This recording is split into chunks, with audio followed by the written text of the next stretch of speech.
What if the Fountain of Youth came with a price tag that made your soul bankrupt? Hey, it's DD from Ladies First, and today we're talking about Death Becomes Her, and how this darkly brilliant comedy exposes the grotesque truth behind our obsession with eternal youth. Released in 1992, Death Becomes Her follows two women locked in a decades-long rivalry that turns deadly when they discover a potion promising eternal life. Madeline Ashton, played by Meryl Streep, is a fading Broadway star whose childhood friend Helen Sharp loses her fiancé Ernest, a plastic surgeon played by Bruce Willis, to Madeline's glamorous charms. The betrayal sends Helen into a devastating spiral. She becomes obese, obsessively watching movies where Madeline's character dies on repeat. After being institutionalized, Helen emerges 7 years later, transformed into a stunning, successful author. But here's what makes this transformation so sinister. Helen became beautiful specifically to destroy Madeline. Her entire reinvention is weaponized vanity. After Madeline takes the potion, Helen seduces Ernest into helping her kill Madeline. When Ernest pushes Madeline down the stairs, she dies, then comes back to life with her head twisted completely backward. This scene shows us exactly what vanity costs. Madeline gets eternal youth but loses her humanity. She can't even hold her head up properly. When we sacrifice everything for beauty, we become literal monsters. At the hospital, Madeline has no heartbeat or pulse. She's technically dead. Ernest has to paint her body and do her makeup with mortician supplies. But when Helen arrives and Madeline shoots her with a shotgun, blowing a hole through her abdomen, Helen simply emerges from the pool, still alive.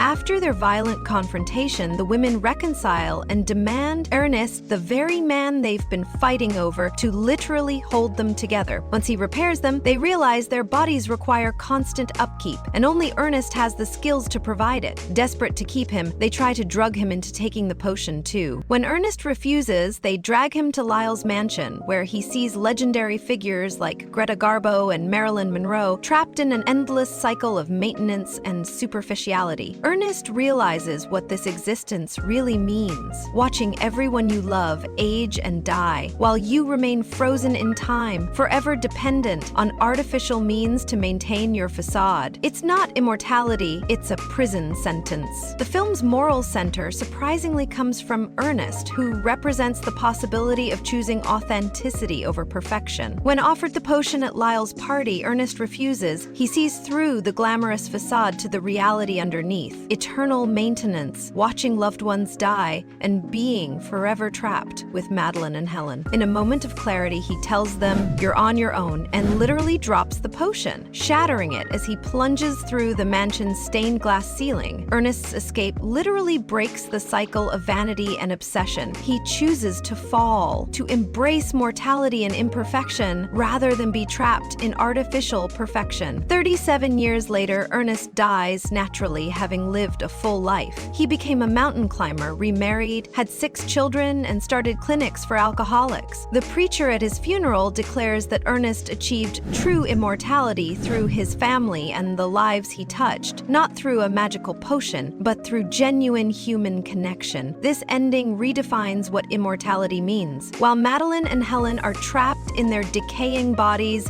obsessing over their appearance, Ernest achieved something far more meaningful. He made a lasting impact through love, service, and authentic relationships. True beauty comes not from preserving our physical appearance, but from nurturing relationships, contributing to our communities, and living with purpose. Unsurprisingly, Mad and Hell mock the sermon, and as they leave, the two tumble down the chapel's steps, their bodies shattering into pieces like broken dolls. What makes Death Becomes Her particularly sharp is how it reflects society's impossible standards for women. Released in 1992, the film's themes feel even more relevant today in our Instagram-filtered, cosmetic surgery-obsessed culture. Back then, beauty culture was shaped by magazines, movies, and television, but the expectations were already out of reach. The film exposes the lie women were being sold, that youth and beauty are everything, and aging is a failure, rather than a natural process. Fast forward to today, and the film feels almost prophetic. We live in a world where teenage girls get cosmetic surgery, where filters create digitally perfected faces, and where influencers promote harmful procedures and products. The potion Lysol von Rumen offers isn't so different from the promises of modern beauty culture. eternal youth, flawless appearance, and the validation that supposedly comes with them. Madeline represents the aging starlet, a woman whose identity is wrapped up in how she looks. As her youth fades, she becomes desperate, clinging to any chance at relevance. Her panic when she sees Helen looking radiant is visceral and familiar. Many women know that jolt of comparison, the fear of being outshone or left behind. Helen, on the other hand, embodies the makeover fantasy, the belief that transforming your appearance can transform your life. Her revenge isn't just about Madeline. It's about proving she's beautiful too, that she deserves attention, admiration, and agency. The film cleverly shows how these pressures pit women against each other instead of confronting the system that created such impossible standards in the first place. Madeline and Helen spend decades sabotaging one another over a man who ultimately isn't worth it. Ernest becomes a symbol of male validation, just another trophy in their endless competition. But beneath the satire, the film's message is clear. True beauty and meaning come from living authentically, building real relationships, and leaving behind something of value. When we chase appearance over substance, we risk losing more than our looks. We risk losing our souls. So what do you think? Have you ever felt trapped by beauty standards? Let me know in the comments. And if you love movies that make you question everything, don't forget to like this video and subscribe to Ladies First.